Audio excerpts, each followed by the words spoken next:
Eo amin'ny tontolon'ny politika vetrano anoizatsika an'izay vaovao izay mifamafao ny raharaham-pirenena amin'izao fotoana izao raha ny hevitry ny Antoko Ampela Manao Politika na diso fanantenana ny dokotera Brigitte Rasamoelina toko mantsy ny tsy fahatanterahany fifidianana izay tokony atao ny 7 ny volana jolay izao. Manana ny ambarany manokana moa ny Antoko Ampela Manao Politika manoloana indrindra an'izay tontolon'ny fifidianana izay tarihany dokotera Brigitte Rasamoelina dia hoarantsika raha moa ny fanazavany eo amin'ny ny micro moa zany fanadajina ny rana amin'ny vola ravoavy sy mamy Rasamoely.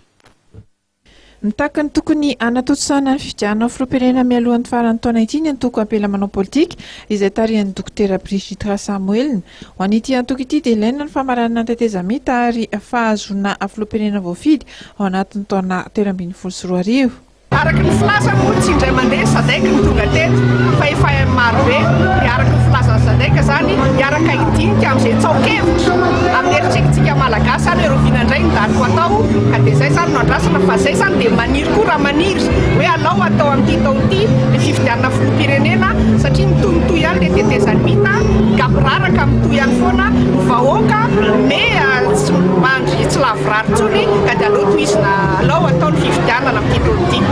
Mitsipaka ny sosikevitra naroson'ny vondron'ny manam-pahaizana malagasy momba ny fifidianana ny tokony anatanterahana ny fifidianana solombavam-bahoaka meloa ary totosaina ny 7 novambra ihany koa ny AMP. Efa tsy antsony ngamba ny tokony resaka satria ny listy ny kandidara efa nisy ny navoaka efa vita lamina efa trinela ka ngamba tsy tokony antsony niverenana fa raha tamin'iray taona lasa dia mety izay fa ankehitriny efa mainy vahoaka azo ny filoham-pirenena ny voafidy ka anao tsy kitikitiana sy anivazamina toy izay. Ahafahana manatanteraka antsaka sy andavan'ny fifidianana filoham-pirenena indrindra mba hisian'ny fitovin-danja ny kandida dia manamafy ny tokony anovanana ny mpikambanao amin'ny CES ny kandida Brigitte Rasamoelina. Izay zany dia mieritreritra hoe raha ohatra ny CES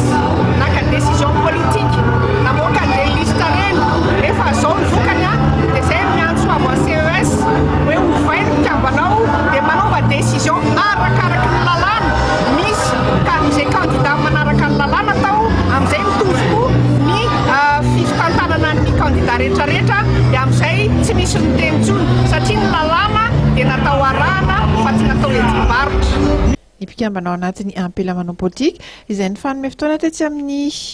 tany malalaka nisy kantany mena androany tao anatin'ny hetsika Ampela mifety.